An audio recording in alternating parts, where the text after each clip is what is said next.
We're going to go live as soon as the internet decides to cooperate. And we're setting up YouTube Live. Done. Okay, terrific. Welcome everyone who's joining us for our Leading Services for Lay Leaders class. Once again, it is an honor to be with you all. And for anyone who's catching up online, we do have quite an evening for you. I'm going to go ahead and share our application here. Yes, okay, that worked lovely. Okay, so leading with your voice. This is session 3 of our series. So what we are going to do tonight. So we have the architecture. We talked in our very first class about the structure of the prayer service. We have the body. We talked in our second lesson 2 weeks ago. Oh, I do want to put this on the record now. This is important for everyone who's here. This is not related to this, but it's related to this class. It's general housekeeping. We are not going to meet next week. It's originally we were meeting this week, next week, and the week after for our final 3. Instead, we were meeting this week, the week after next week, and the week after that. So we're still same number of classes, but we're not going to meet next week. We'll meet the 2 weeks that follow it, finishing still before we enter July. I just wanted to, there's a schedule change that needed to be made. But again, we can figure out if anybody's got a problem with the scheduling, this will be online and we can figure out anything we need to figure out. So as I was saying, we have the body. In our second class, we talked about movement in prayer. Today, we're getting into really the first conversation about how we lead the service. And what we're doing, what we're saying, hence the voice, during this service. Tonight, we're going to talk about the cue sheet, quite obviously, as I've handed out this week's cue sheet for you. We're going to talk about how we flow through a service. We're going to talk about what you say and how you lead. And we're going to talk about some final elements. Okay, so these are the 4 columns. You'll see this on your cue sheet. These are the 4 columns. It's like the 4 children at the same. These are the 4, right? Right. These are, we got 4 is a great number for us. And here are our 4 columns, and our 4 columns are page number. Very important, because as you look at the left side, and you don't even. I've told you before about the post-it method. That is the easiest way to get quickly into seeming like an expert service leader, because you can write down what you're going to say for transitions and things on the page, without marking up your book, which you shouldn't do. You can put these temporary notes in and be able to just glide through the service. But when you get more experienced, as I've learned as someone who started with the post-it method, you no longer need it after some time. And you'll find that just having the numbers on the left side of the cue sheet sits on my lectern in the bottom left corner, just like this. And if I need to know what's happening, I just have to go like that, and I know what's happening. The page numbers are right there. The second column, who? A very,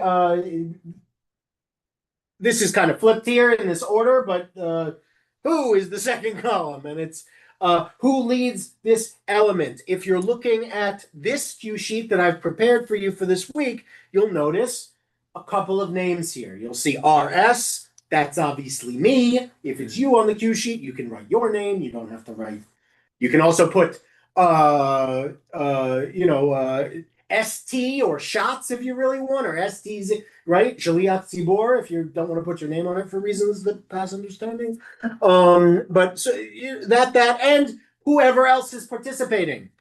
You'll find here, for instance, I have for announcements on the back, 5 down on the back, synagogue board member. Why? Because I don't know who it is yet. But when I do, that's why it says over here, called up at the end of sermon and a question mark, and I'll just write their name right before the service. Before the service, one thing that's important for you to know, the announcements, which has the list of everyone who's participating, is on the Beamer waiting for you when you get there Friday. Lindsay sometimes does it, or Tracy does. Somebody does it on Friday morning, and it's waiting for you there when you get there. So if you don't have this, you don't have to worry about it. You can go there Friday when you get there, and you can just go, who's doing the candles? Got it. Who's doing the Kiddush? Got it. Who's doing the announcements? Got it. Write it down. You don't have to worry about it. So the who, the third column, the prayer or prayer slash song, and then in parentheses, artist column, right? This is just an easier way. We keep those bolded. It helps with the being able to see. We don't color. Some people will color code their cue sheets. We don't usually print in color, so we do bolding, but but in this case, you can see all the songs are bolded. They also have the question mark or a parentheses after them. The other ones are not bolded and do not. They are the parts where I speak or I lead a prayer. That would be when you speak or lead a prayer. And then the cue. This is kind of a catch-all category, but you'll see mostly. So for me, this is kind of, I'll tell you the truth. I don't even look at this column. I just write down whoever's doing something in it. Because I have the experience that I don't need to. This can be helpful for you because you'll see here, announced. When it's announced, generally that's a reminder that you have to say, we are doing X, whatever else you say, you have to say, please join us for, or we are doing, or this prayer, Mi Chamocha, can be found on page 158, right? You have to announce the prayer, right? If it's announced, it means you got to announce the prayer. You've got to say what the prayer is, what page it's on. It's important because while I wish, it was funny, the only time this has ever happened when I was at Hebrew Union College when I was in school was the only time when you didn't have to call out page numbers. And that was a beautiful way to lead a service. Oh, the flow was beautiful. You could just go whoosh through things because nobody needed to be reminded page numbers, but we don't want to put a stumbling block before our community. And there are people in our community who really, and especially guests, need this. So even if we wish every congregant was like a student at HUC who was able to not need to be reminded where Mi Chamocha was every week because they've been here before, we do it to not put a stumbling block in front of them, to make it easier to them. There are other things here, right? We've got notes that the V'ahavta, we immediately transition from the Shema. That's how we do it here. It doesn't have to be. You can change these cues. When you don't get a cue sheet from me and it's like Torah Misinai, okay? You don't need to do exactly the cue sheet I do. But it's important to know what these terms mean so that not just for you leading, but for the musicians who will base what they're going, when they stand and sit and are ready and not ready for their next thing, they're going to base it on what your cue sheet says. So if it says segue, they know they got to stay standing because we're moving quick. If it says announced, they've got a little time. If there's a intro, they can sit down. Yeah. When does the musician get the cue sheet? So I send the cue sheet on Sunday night before the Friday service. That's a whole week. It's 4 or 5 days. Yeah. Generally, it's because not every musicians will sometimes take different amounts of time to respond. You want to make sure to give them a block of time. But also, let's be very frank. Any of you who are leading services are not doing it on my time frame. Right? I'm doing it every week for the most part. You all will do it occasionally. We only have 10 times a year when it's not me. So you will do it occasionally, and you will know well in advance when you do it. So you can start doing this way further in advance if you want. There's no need to wait until the very last minute to get started on a cue sheet if you know the service you're leading. Now with me, I generally know what I'm going to do each week and how it's going to go. And I make the changes I need to make based on what we're doing or what the holiday is or what week it is or what the portion is or whether we're doing Torah. And then I just send it out Sunday night. But that's because I've got 1,000 ready to look through and pick and choose things and go. You might want to take a little more time, especially the first couple times you do it. And you might want to get it done a little earlier so that once the music and once everything's done, you can, get comfortable with it instead of instead of trying to wait until I would not recommend any, but I would say if that's a whole week, I would say you should take longer probably. But I send it Sunday night, before Friday service. Um, yeah. Yeah, those are the cues. Okay. So this is how it works. Okay, decoding the cues. Again, these are our cues. When we say announced, I said this, say the page number and the prayer. This is another one that's over here in the cues. Again, you will eventually get to the point where you just remember where they're supposed to stand and be seated, and you won't need to look at it. But our cue sheets have please rise on the prayer where they rise. And then on the next prayer, it says please be seated, or whenever they are seated. And the reason I say that because, like, for instance, if you look at Shema, it doesn't say please be seated till we get to Mi Chamocha reading. Now, to me, this is the logical way to do it, but this is how I've done it. If it's not logical to you, you can work the cue angle however you like, whatever works for you. For me, I see this and I go, I look at the cue, I see that we're doing this prayer, I look at the cue. So if I see we're doing Baruch Hu and I look at the cue and it says RS says please rise, I say please rise. I don't need to know, it doesn't need to say right under that, then say please be seated. It would if I was doing the post-it method in my book, because I wouldn't want to wait till I turn the page just to say please be seated. I'd rather tell them that sooner. But on my cue sheet, I have it under the next prayer. Why? Because if I say that, and I haven't told them to sit, when I look at the next prayer, I will see on the cue side, please be seated. And if there's for Ma'ariv Arvim, the only reason it says then Hebrew and English is because when I first got here, I was used to doing Ma'ariv Arvim only in Hebrew, and I got some complaints and people wanted me to do it in English, and I wrote it down this way so I'd remember to do it both. And I just never changed it. And it stayed on every cue sheet for like 5 years that way. It was helpful at first. Then I didn't need it as much, but that's, again, you get there. Again, immediate transitions or segues. Segue is generally a music cue, but you don't really need to worry about that so much. Again, we don't. It doesn't come up very often in our cue sheets. I have a question. Yeah. What does that mean? Segue means to transition. It means to move across. Okay. To segue into something else, right? It's spelled so that. Oh yeah, no, that's like not like Segway the thing you ride on. Segway the. How's a segue different than a transition? It's not really. Immediate transition is a note I use only in one place for the Via Hafta to denote that we're not stopping and they're not sitting. Segue is generally a cue for the musician that they should continue. Although this cue sheet, I don't think I even have it on here. I don't think I even used the segue. Again, you don't have to use everything in every, these are the tools you can use for building a meaningful. Again, I always say it's a service and not a performance, and that's very true. But ritual is performed, right? When we do the Torah service, we're doing ritual. We're taking the Torah out and we're showing it to people. And this is not something you do if you're just doing details. Right? If we're lifting the Torah so that everyone can see the columns, that's a performance. A sacred one. It's not a rock concert. But it's in the same way, you can't just be like, it's the reason why we want to see someone hold up 5 columns and not just hold the scroll like this without it being open, right?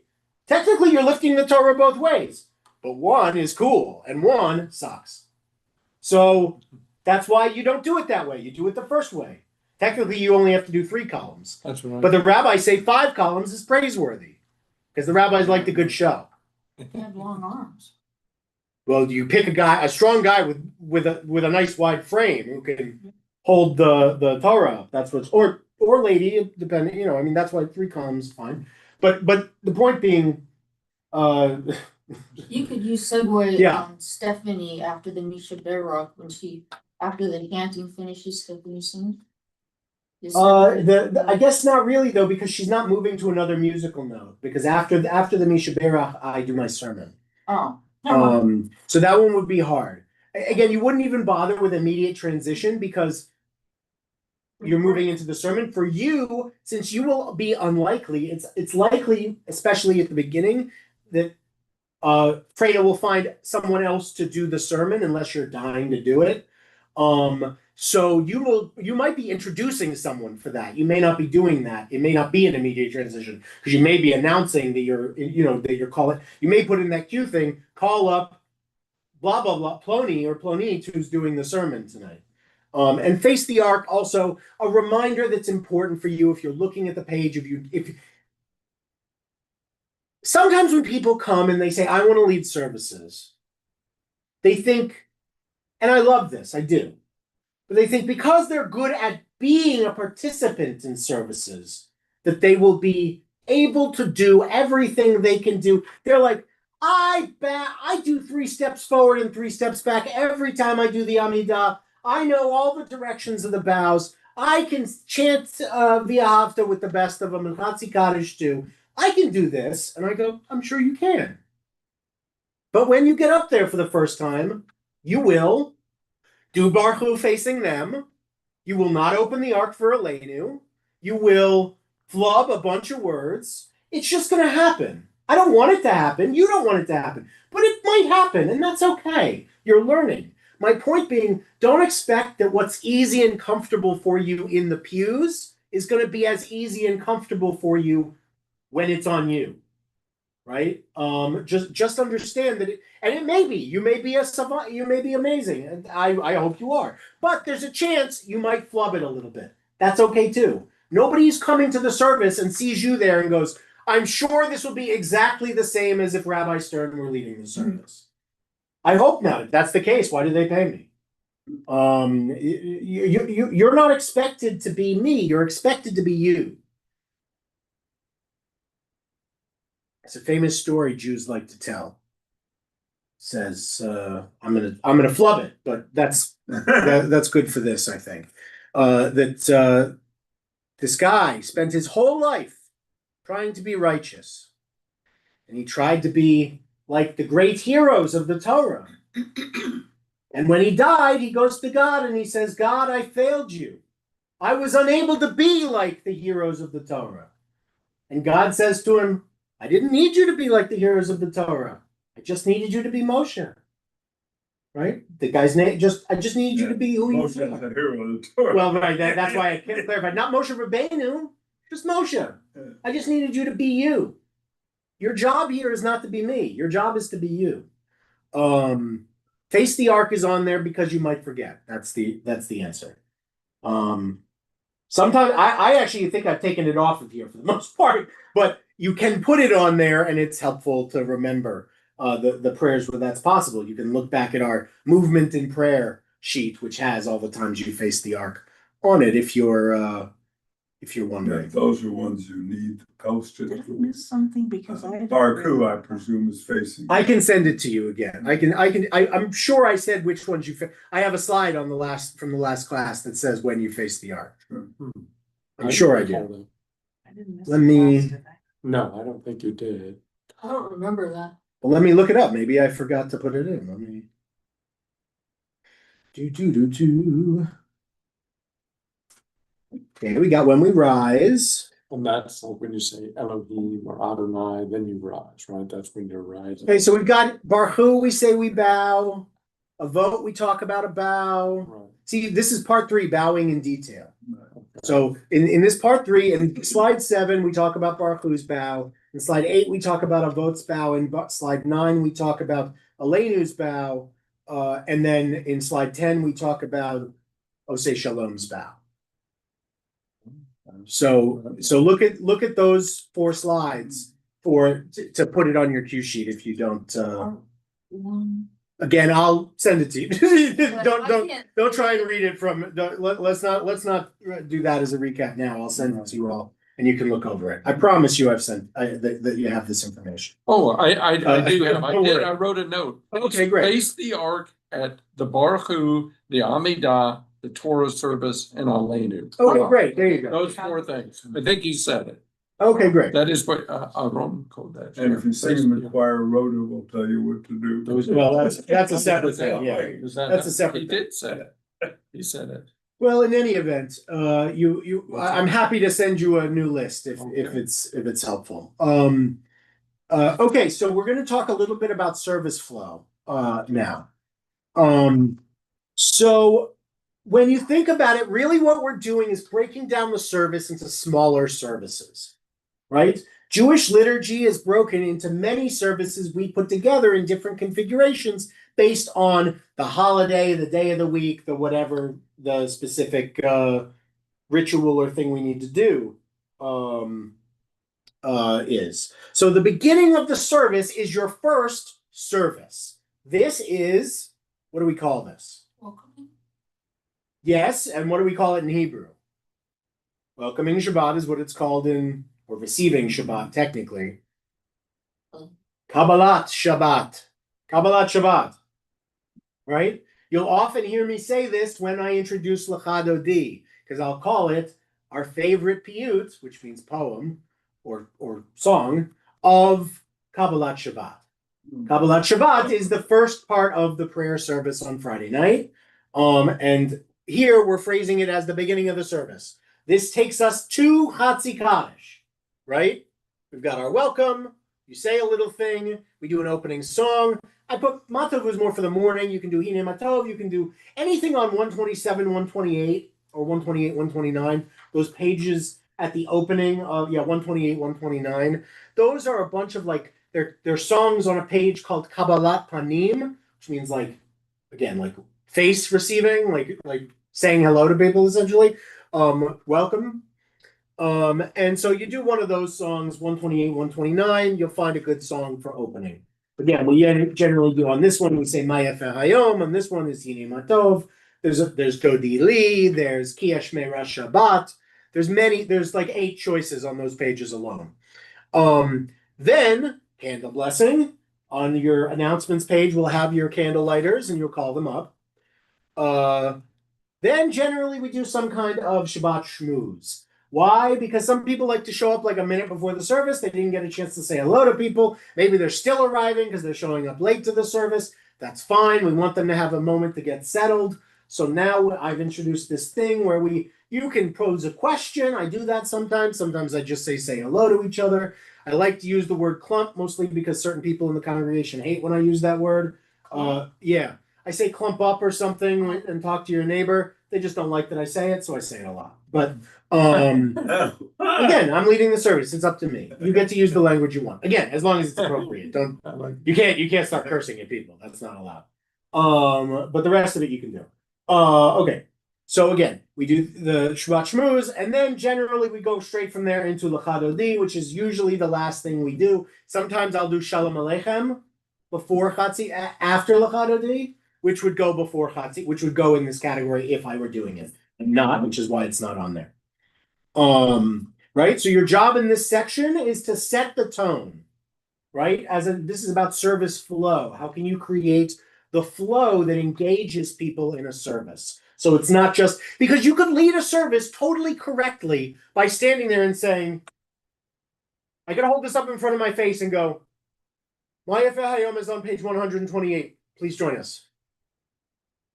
And then let the person sing. And then I could go, please let this person come up and light candles on 121.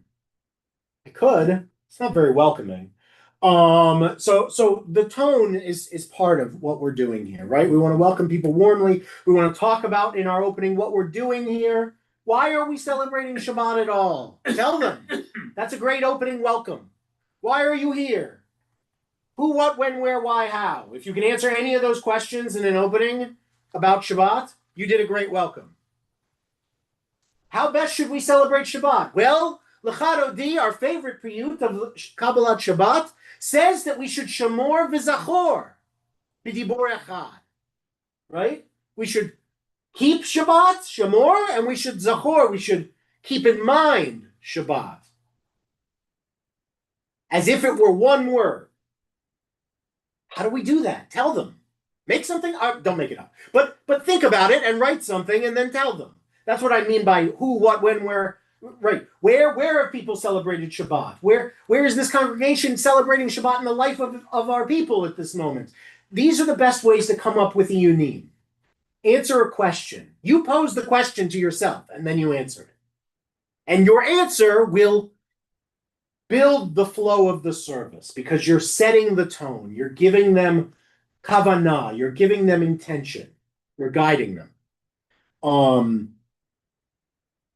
Right? Okay. And then we move to, now this is our Arvit service. This is our evening service on Friday night. This is the whole block, right? This is the middle third. In services where there is a Torah service, there are 4 parts, 4 services. But in most of our Friday night services, there are 3 services. And the second service is Empire Strikes Back. It is the core best part of the, like that's the best critically acclaimed version, is this part of the service.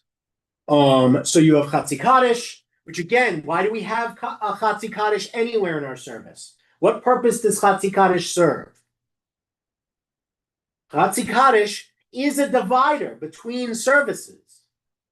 Now, we don't use it. To be fair, if we were conservative or Orthodox, we would use a different Kaddish, the Kaddish Shalem, before Aleinu. But Reform doesn't do the Kaddish. And we only do one Chatzi Kaddish a service. So we do it at this point. We don't do it before Aleinu. We use the sermon and the announcements as our break before that service. But in this phrase, we have Chatzi Kaddish, which you lead. And again, you can introduce these things with one line. You don't have to write 2 paragraphs for everything. The ones you write 2 paragraphs for on here are wherever I write like intro to Shema or Micha Mocha reading without a page number, because that means I'm going to write it. Or Hashkivenu reading without a page number. It means I'm going to write it. I thought those were the readings in the. So if you want, you can do the readings in the books. I try not to do that because I want it to be more original. I want people to hear my words, not the words that they've heard 1,000 times in the prayer book. But you are, please, again, your service doesn't have to look like my service. If you want for Micha Mocha to do the standing at the parted shores of history before we ever stood at Sinai's foot, we still remember, whatever the words, you know the one I'm talking about. If you want to do that on 156, do it. Or 115, wherever it is. If you want to do it, that's fine. Just put the page number here. And you'll know to do it that way. I don't have the page number. I'm just telling you when I want to do a real iyun, like a 2 paragraph, if I'm going to talk about a prayer, I put it on the cue sheet as an item. I don't just put it in the queue or off to the side. It becomes an item on the cue sheet. If it's something else that's announced or something, 1 line about it is all you need to do. Again, who, what, when, where, why, how is fine. But 1 line, and then we're announcing and we're doing it, right? We don't want to make the service too long by us preaching to people all the time. How do you answer any of those with 1 line? So for instance, I might say, Mariv Aravim, our prayer for the evening. I gave you what? Oh, A 1 line. If I said Mariv Aravim on page 148, you don't know what it's about. You might, but you don't from me doing anything for you. But if I tell you, then you know. I might say, Micha Mocha, a story about our people, redemption at the sea and the redemption we pray for. That was both a who and a what. And that was like 1.5 lines. So again, it's not really that, if you need help with these things, I'm available to you. Like if you get assigned to lead a service and you're like, Rabbi, I'm struggling to come up with a thing to say about this, I'm happy to help you. No part of this is a task. So we do Baruch Hu, again, standing, we've got all of these things. Do you have any questions about what you see here? Because I've talked a lot about these prayers in different contexts, and I don't want to waste your time if that's what I'm doing. You're not. Okay. But just right, and so this is just what it could look like on a Friday night. And again, you would put your name, not leader, and you'd put the musician's name, not musician. But these are good ways to be able to. Here you see, I've got this. This is for the musician. It's not even for you. Why? Because you all come to Friday night services. Where am I at the end of the Amidah? Sitting down. I'm sitting down, right? I did my Amidah. I finished. I prayed. I'm sitting just like you. Mhm. That's an intentional choice to show that we sit when we're finished with our prayer so that you can see me finish with my prayer. You don't just see me stand there and do my prayer and turn around and start messing with papers because I'm back to work. No, I'm taking a moment to intentionally be a part of the prayer service, to not just be leader, but to be a prayer too. That's an important part of establishing flow because people will recognize whether you did one or the other. They'll notice. This cue is for the musician, so that they know that when everyone's seated, they're going to start. Now, sometimes they'll forget to introduce it or something, but whatever, it is what it is. It helps set the flow. Yeah. Okay. And the third and final part of our service is our concluding prayers, essentially. So Misha Beirach comes up as soon as we're done with the Amidah and Oseh Shalom, we do Misha Beirach. This is a tough one. This is where you're really going to want to make sure, and you'll see that we actually stretch Misha Beirach over 3 items on the cue sheet. Not on this cue sheet, sorry, but on the cue sheet. This is why I handed you this one. If you look at this on the back, the first 3 items are Misha Beirach. Why? Because there are 3 components to doing Misha Beirach. The first is to introduce it. You should say, we are going to do Misha Beirach. First of all, Misha Beirach is not the name of Misha Beirach. Every single time you hear me say Misha Beirach, every single time, you will hear me say, I will say, we're going to turn to page 371 for Misha Beirach. But then once I've asked for names, sometimes before, but usually once I've asked for names, I reintroduce the prayer and I say, and now we will offer the words of Misha Beirach lecholim, right? Because there's Misha Beirach le'aliyot, there's different Misha Beirachs. Because Misha Beirach just means may the one who blesses. It's just about God.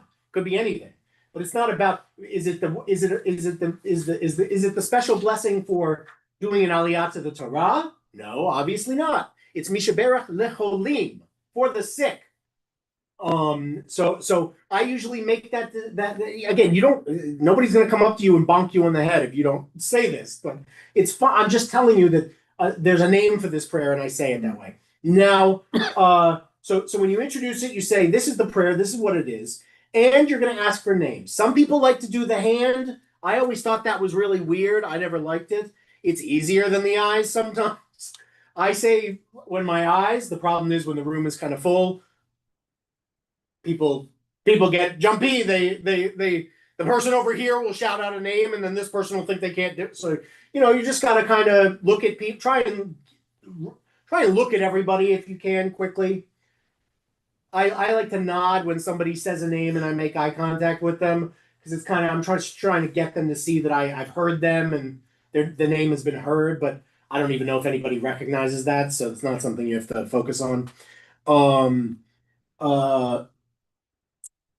I'll usually say we're going to do this in Misha Beirach lecholim, our prayer for healing, in 2 ways. First, chanted by me at the top of the page, and then sung by all of us with the common Debbie Friedman tune in the middle of the page. Now, for the record, you don't have to do that. I am the only Reform rabbi in the country who does it this way. Literally the only one. So if you want to skip the chanting or don't feel comfortable with it, feel free to skip it. Just take that block out, and when you introduce it, do the names, and at the end of that say, and now we will sing the words of our tradition of Misha Beirach lecholim, our prayer for healing, and they'll take it away, right? If you want to chant it, you can chant it. It's fine. There's nothing, it's fine. If you want to do it, you can do it. If you don't feel that you can do it well, or you're worried you're going to be nervous about it, or you're worried it's not going to go well, you don't have to. It's not required. I like to do it because it's the more traditional framing as opposed to the song, which is the Hebrew English. But to be fair, people love that Debbie Friedman. So they still love Debbie Friedman. She's been dead for a decade. Zichrono Livracha. Okay. So that's Misha Barak. Once they're done, sermon time, you'll invite somebody up unless it's you. At which point, if you're me, you don't think of anything to say to introduce it, so you just say sermon time, and you tap your papers on the desk, and everybody puts their books down. You know, I'm really not. I don't have like a catchphrase or anything, so maybe I need one. Okay, so after your sermon, you call up the person doing the announcements. It's generally a member of the board. It will again be at the top of the announcements page in bold, so it's not that hard to figure out.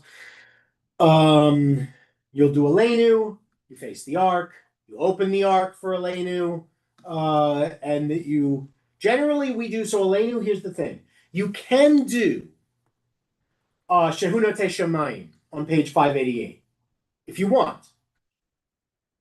This is the one that goes after you do Aleinu. After you finish that, you go Shehunate Shamayim ve'yoser haaretz. ומשה ביקרו בשמיים ממעל, ושכינתו זו, וגובה מרומים, הוא אלוהים. If you know it, great. If you want to lead it, I'm cool with that.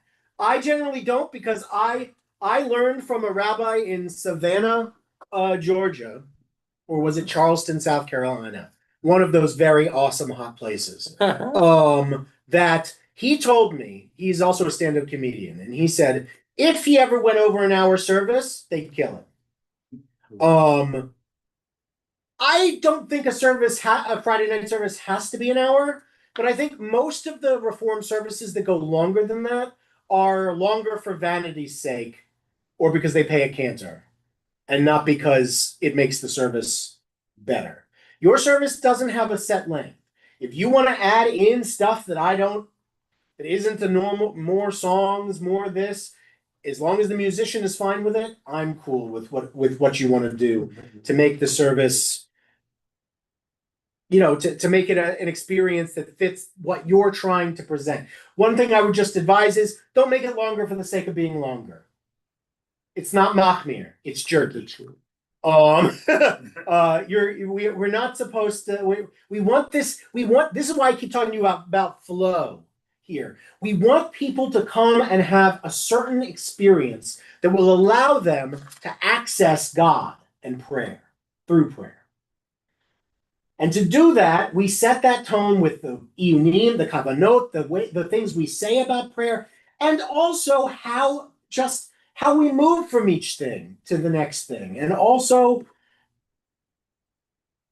you just don't want people to fall asleep. You want it to be punchy. You want it to be something where people are like, we're bouncing, we're moving, we're ba-boom, ba-boom, ba-boom, even, solid, we're moving, we're praying, we're thinking, right? We want that to be, the flow to be consistent, to be something that's accessible.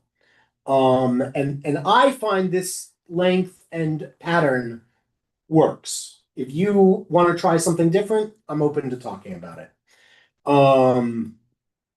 But again, if you want to do Shehunate Shamayim with Aleinu, go for it. I'm not stopping you. If the service is running short for some reason, that's when I do it. If I need to fill another 2 minutes, I'm like, great, we're doing Shehunate Shamayim tonight. But usually I don't need to. Usually I planned it out pretty good.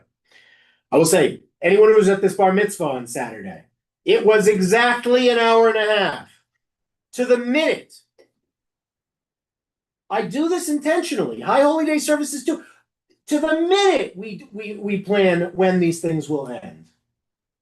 Because I'm designing the experience for you in every way, including in how long it takes. Not just trying to chunk it full of stuff, so you're like, wow, we really did a lot of prayers tonight. Great, cool. Right? I mean, we're trying to do something. We're trying to worship God. We're not trying to self-aggrandize. We're not trying to show how much Hebrew we know. We're not trying to show just how talented or special we are. We're doing this for them. The- Yeah. That a bar mitzvah can go an hour and a half, is that the standard time? I mean, hey, synagogues I grew up at, when we would have 2 or 3 bat mitzvahs in one service, those things are like 3.5, 4 hours. So you can go, you're at a conservative shul for Saturday morning. If you show up for Birkat Shachar, which they don't, so you shouldn't. But if you do show up for literally the whole thing from Birkat Shachar through to the end, it's also like 3.5 hours, and that's with one bar bat mitzvah. So again, it's like, but that's a morning also. Our mornings are long. Again, my evenings are an hour. My mornings are generally an hour and a half. Why? Because you can't fit a morning service in an hour. You just can't do it. I mean, you can, but anyone who was a part of my short-lived Saturday, you guys were, my short-lived Saturday morning half service, half Torah study idea showed that you can do a Saturday morning service in 30 minutes if you try really, really, really, really hard. And to be fair, we never really got there. Each one was like 40, 45 minutes. We still never got to half an hour because there's just too much liturgy. You can't possibly cut out enough required prayers to get that short. And again, you don't want it to be too short, but you don't want it to be too long. Just like Maimonides teaches about the derech ba'emtza, the middle path. Derech hansa. Ba'emtza works too, actually. You want to try and take. You don't want to go too far off in any direction. You want to try and stay in the middle, as best you can. Kaddish, same routine as Misha Berach. You want to do the eyes. You want to read the list. That's the other thing I didn't say for Misha Berach and Kaddish. But please remember, there will be a list for you also on the Bima when you start. I like to keep it off on the side lectern I have, and I just pull it over when it's time to use it. And it has the periods of mourning and who's died in them, the yard sites and who we're remembering. And again, when you say your yard site, you want to refer to it as the anniversary of their passing. I say that to be sensitive, right? You can just say yard site, but without the English, guests might not know what that means. So the way I say it, so that everyone knows what I mean, is I say, and the yard sites, comma, the anniversaries of the passing of, comma, and then the list. And if you do that, and then you ask for names, you should be good. You lead Kaddish. Now, when I lead Kaddish, I don't do the bows at the end of Kaddish unless I'm mourning someone that week, because I'm saying the prayer as the leader of the prayer, and I'm also generally saying Amen when I lead it, and I'm not mourning someone because again, I'm not in mourning. When I invite people to rise for Kaddish, this is the other thing I'm going to say. You can do it how you like, for within reason. The Reformed tradition for standing, we went over this last week, but for Kaddish, the Reformed tradition is that everybody stands for Kaddish. I don't love it, personally. So when I introduce Kaddish, I generally say, if it is your custom, because it is the Reform custom, and these people are Reform, so if you say, if it is your custom, which it is for them, or you are in a period of mourning, which is the traditional person who should be standing, please rise. If you give them both options, mostly everyone will stand up.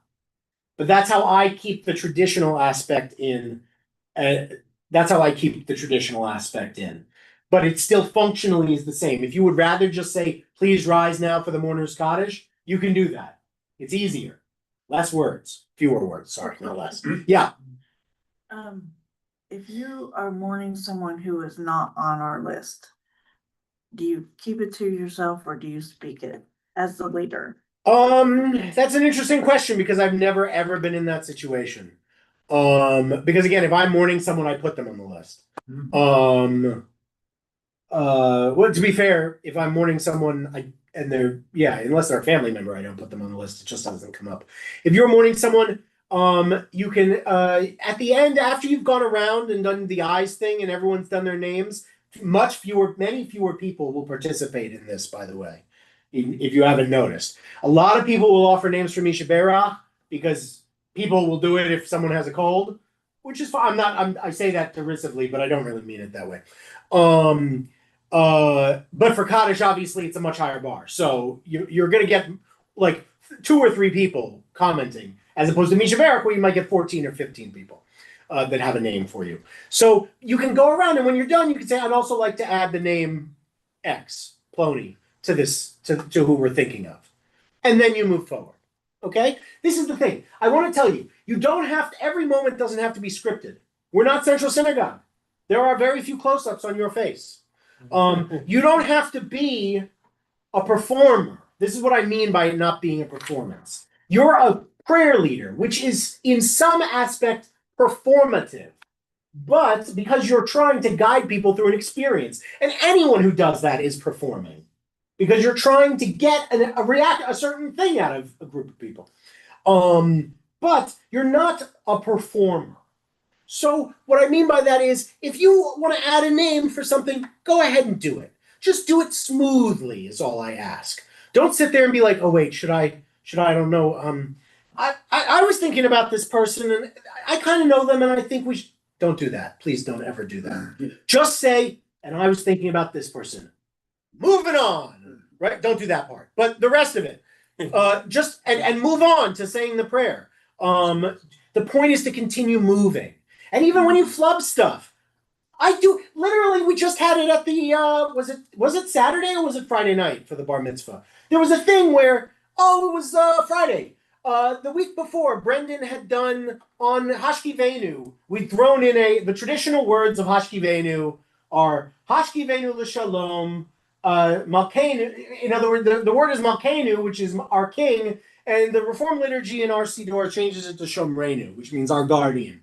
Why? Because guardian isn't a gendered word. That's fine, whatever. The week before, he had forgotten because the song was originally written with Malkeinu in it, and he sang Malkeinu at the end. So this week, and I made an offhand remark because it wasn't what they were used to, and I said, well, that's the traditional version, and we just like to try and remind you of what's traditional here. Off the cuff, perfectly fine. The next week, I tried to play with it, and I went and did Malkeinu at the end, but we didn't talk about it, and he didn't do it. So he did Shomreinu, and I looked like the person who didn't know what was going on. And we kibitzed about it right there on the bima. I said, last week you did Malkeinu, so I thought I'd match you. And he goes, I didn't think about it, and we didn't do it this week. And I go, that's okay. It's okay. We're people. We're doing something. We're talking about it. Now, I'm not saying you should try to kibitz with the musician if you're not, again, I have a lot more experience than you. So you might not want to try this kind of stuff the very first time you lead services. But eventually you might recognize that you're in a place where you can speak a little more off the cuff. You can speak a little more naturally. And when you get there, though don't rush yourself, people will respond better to that. That's part of why I like the post-it method for people who are new, because it's harder for the audience, it's harder for the congregation, for the kahal, to notice that you're reading if you start reading something right after you finish doing something. It sounds like you're just talking. Whereas if you stop and you pull a piece of paper over and you look at it, everybody knows what you're doing. Nobody's fooled by that. That's fine. I do that too sometimes. That's okay. I write down paragraphs. I don't memorize them. I read them. I try and look up, but I read them. It's okay. Okay. Does anyone have any questions about the closing of the service? Closing song can be any number of things that you want. 625 is Adon Olam, and any of the pages after that have songs that are good for concluding songs. You've got Ein Keloheinu, you've got Yigdal. I love Yigdal. Nobody here does Yigdal. Yigdal is based on Maimonides' 13 principles of faith. Yigdal Elohim Chai ve'yishtabach, right. We will glorify the living God, right? Yigdal Elohim Chai. Anyway, sorry, it's fine. So you can pick any of those songs. Kiddush and Motzi, again, if they're kids, we like to let them come up and get challah first. There aren't always, but sometimes there are. Kids under the age of bar bat mitzvah. If they're over the age of bar bat mitzvah, they're adults. Which not in cool ways like driving, but in bad ways like they don't get challah first. But at least they don't have to pay taxes. So there's that. In any event. So Kiddush and Motzi, again, you'll call people up, you'll do it. Sometimes I like to say that the story about if you don't have anything and you want to say something before the challah, you can talk about the story of why we keep the challah under a cover. Does anybody know the story of why we keep the challah under the cover? So the challah won't be embarrassed, of course, because we do its blessing last. Ooh. We bless the candles and then we bless the wine. For us, we bless the candles all the way at the beginning, and then we bless the wine, and then we finally bless the challah. And so if you take the cover off, he doesn't even know it was last. It was like a bird. It was asleep, I guess. That's the story anyway. When there are kids around, it's a fun story to tell, especially if you can get into it. Okay. The go-to lines, verbal presence here, the things you actually say out loud. Almost everything you say, I've talked a lot about a unim, and we will talk more about them next week or 2 weeks from now. Sorry, not next week. But almost everything you say that isn't a kavanah or an iyun, that isn't a pre-written thing about the prayer, will be one of these 3 lines. I try and use some combination of this language when you do it, not just because it's what they're used to, but it'll be more comfortable for you. Please rise, right? Don't say please stand up. Please rise up. I don't know what else you would say. Please rise. Please be seated. I don't know why this has 2 words here. It's clearly 3 words. I think I originally wrote this one for that one, and then I moved it over. You can just swap these boxes around. Anyway, I should have read that again because this doesn't apply, but it steady works. But yeah, please be seated. And this is a good piece of, and again, you can say for please rise for the Amidah on page whatever.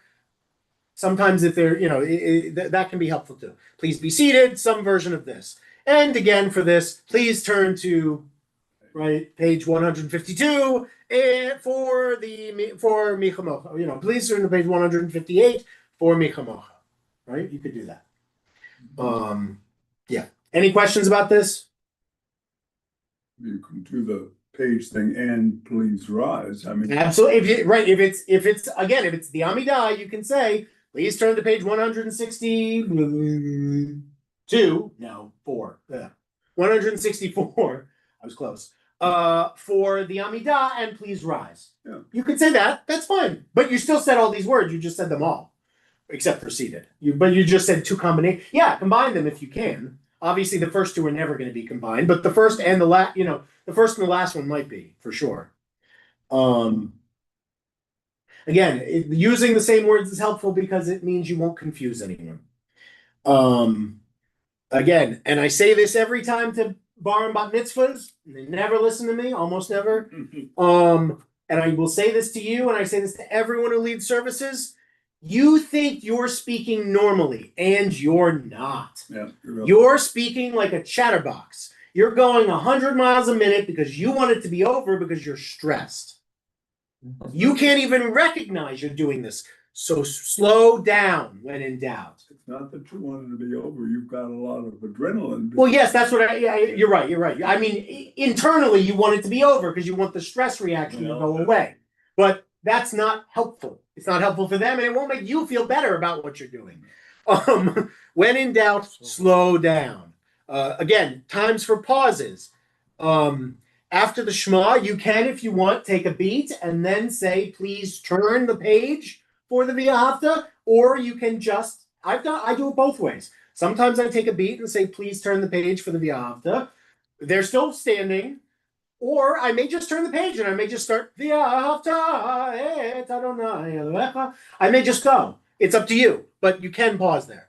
After the Kiddusha, that's like when we're doing Atah Kadosh V'Shimcha Kadosh Yikdoshim B'Kol Yom Hazelo, and you do that prayer, and then you can take a beat because they're still standing and they're waiting for something, and that's when you introduce silent prayer, generally. And again, silent prayer, and again, after announcing a page, you might say, "Please turn to page 158 for Michamocha." You threw 2 pauses in there. First of all, they got to take, please turn to page 158. They're getting ready. They got a page they're turning. You've taken a beat, and then after another beat, you say, for Michamocha. That way, they're already there, basically, by the time they've heard what prayer it is. Again, slow, steady, wins the race. What is a beat? Just like it's a musical term. It means like take like a I know that. pause. Like take a pause, like a breath. It's like 2 seconds. A beat is like 2 seconds. And it depends on how fast your beat is. If you're going a little slower, I agree totally. If it goes too fast, nobody hears it.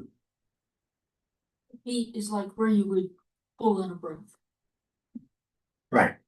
And there's, by the way, it's okay sometimes to take a moment. When I say it's got a flow, intentional pauses are good. What you don't want to stand there and be looking through your papers and you can't figure it out. And okay, it's been 5, it's been 10, it's been 15. Okay, now that's not a beat. Now we're just delaying things.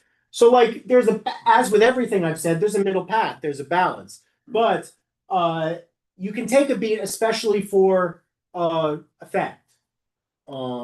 It's good. What else is a part of the presence of being up on the bema? Eye contact and warm. Smile. I'm sorry, I know it's not cool to tell people to smile, but you gotta. Look up, make eye contact with people. Some people like to tell people that they should find fixed points in the synagogue to look at so that they can bounce between those 3 points and it'll look like they're looking at everyone. I always find that to be really harder than just looking at people. So I say just look at people, but if you're someone for whom you're focused on other things and you don't want to, that's fine. For you, find 3 points towards the back of the room and bounce between them, right? We're bouncing when we're speaking. That way everyone thinks you're looking at them at some point. Or Stagecraft. Right. It's I mean, again, this is the part of it that's performance. Right? We're not reading scripts, we're leading a community. If you are nervous, that is normal. Everyone who has ever stood at this bema was nervous for the first time. Some of us still are. I'm actually not, but plenty of people who lead here are. The congregation is rooting for you. They want you to succeed. They will help. Nobody wants you to, this isn't, as I said before, it's never a test. Nobody's sitting there with a rubric going, I wonder if they're going to measure up to this other person or the rabbi or whoever. That's not what people are doing. Now, are there some people who might say, oh, well, I'm comparing, like, I don't know. If they are, they're jerks. Don't listen. Don't, that's not the point of being here. Most people aren't going to do that. Working with the musician. So Stephanie or Brendan are your partner, not your accompanist, although they are your accompanist. Many transitions belong to them. Some of them, not many. I shouldn't have said many. Some of them belong to her or to him, not to you. Coordinate before the service, not during it. That is absolutely true. Come up with a time to meet your musician for practice before the service. It can be Friday night. You don't have to come on a Thursday or when. If you want to, you can, and if the musician has time. But it can be Friday, an hour before the service. But come up with a time with enough time before. You don't want to be still practicing and looking nervous and going over things when people start to come in to be seated. And that starts happening at about 6 o'clock, about half an hour early. So you probably want to schedule a time with the musician more than a half hour, at least 45 minutes before the service starts. So that you have at least 15 minutes without people in the room where you two can get through anything that might be sticky. The more you lead with someone, the more you anticipate their quirks. But as you haven't led with either of our musicians yet, you don't know them, and that's fine. But you will want to practice, you will want to get ready ahead of time. Your lane versus the musician's lane. For me, this is very important. I will, on songs that I feel I can sing on, I will clear it with the musician that I will be singing before the service. I will practice the singing of it earlier in the week, rehearse it, and I will still undersing them intentionally. Sing quieter than them. Why? Well, especially with Brendan, we're paying him the big bucks. That's his lane. Stephanie too, she's here to work and she's helping us out.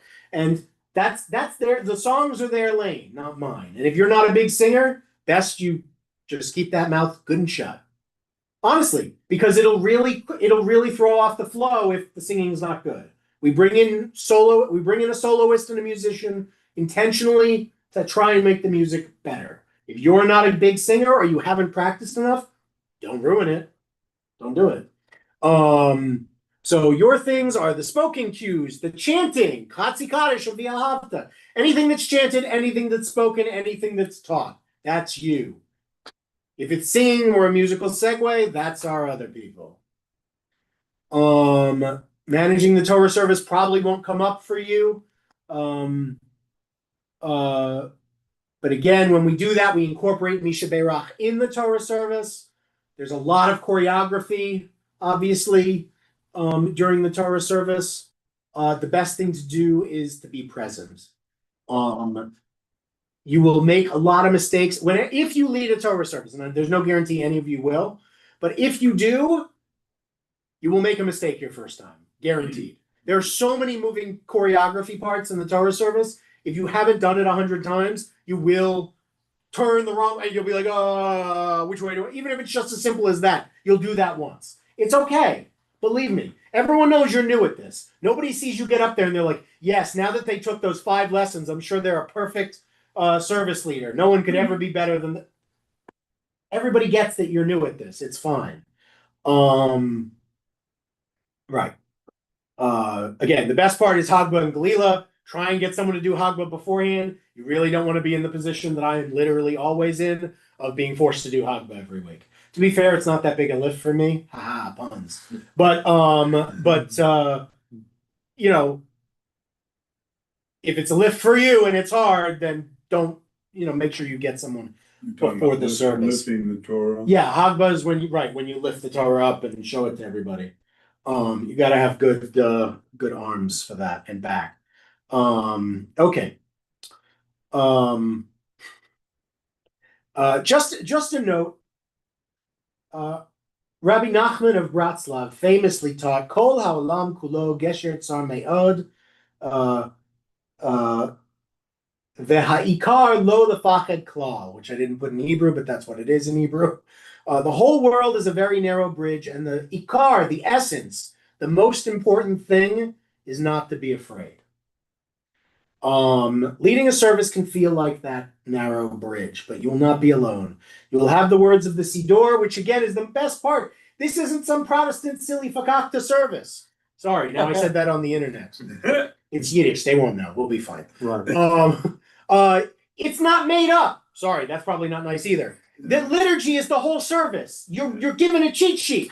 Most of this is not your words. You don't have to make any of this up. It was in a book already. You just have to guide them through it, rather than present something of your own religion and religious meaning. And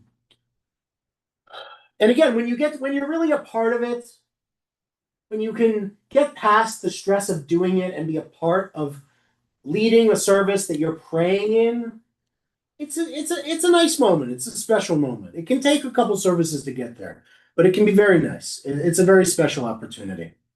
3 things you can do this week as we're wrapping up. Take a look at the cue sheets I've given you. Think about how you might design one of your own. If you have a prayer book at home, if you don't, bring one. But if you have a prayer book at home, look at it. Think about what prayers might you pick for different things, that kind of thing. If you want to get your swings in, then really practice, how you might, ask yourself, even more than these lines, which are silly, and I'm sure you can all do, ask yourself how to introduce a prayer, right? And say, how would I introduce this? Go. Well, luckily, nobody's actually sitting there with you. So if it takes you a minute, that's fine. But you can think about it, and that's a good way to get yourself in the practice of writing, of the things we'll talk about next week, as well. And also, it's important to practice pacing, volume, clarity, right? If you're going to be saying Hebrew words and you're not usually familiar, you don't say Hebrew words a lot, you don't speak Hebrew very often, practice them. Say them slowly. Mi hamocha, mi kamocha, depending on how we're saying it. Right? Hashki venu. Don't say Haski venu, that's a different prayer. Just is. Literally is what we say when we return the Torah to the Yom. So, At least during the high holy days. We don't do it here on Shabbat, but in any event. Right, so you got Hashivenu and Hashkivenu, different prayers. Say, just practice. And also, if possible, have a conversation. Stephanie will be leading services this week, as you can see. Talk to her, talk to Brendan. Start saying, hey, could I run by some ideas, and what are some of the tunes you know for this prayer if I was interested in doing something different? That kind of thing. So we are excited, all of us, to have your voice as part of leading our congregation, especially in this way. So I thank you all very much for your participation this evening, and I invite you to please go ahead and nope, all bad. And I invite you now at this time, if you have any questions for us to go over them. Questions in general on this topic, on the cue sheets and the flow of the service, or on anything really that you got? Now, when we do our cue sheet, will you help us on that one? Absolutely. Well, first of all, yeah, the first time you do it, you'll have to get it approved. I'm gonna look at it before we run with it. But yeah, eventually, I would say yes, you'll be showing it to me. We'll talk about it for sure. Any other questions? Okay. Well, I just another reminder that my mother's in town next week. That's the reason. So we won't be having class next week, but the 2 weeks that follow that, 2 weeks from now and 3 weeks from now, will be our final 2 classes. After which time, Freyna and I will work on getting you on the schedule for sometime this fall, or to work, if you feel especially ready, to work with someone who's leading next month. So I'll be out for 4 weeks next month. So there are 4 opportunities, and your first time is going to have to be with someone else anyway. So if you're ready to get that out of the way, you may be able to join someone next month. Although with that, you won't be putting together the cue sheet and whatnot, because they may have already done that at this point, because it's less than a month away for some of those dates. And these are people where they only get to lead 1 or 2 services a year. So when they were told a month ago about this, they probably started working on their cue sheets.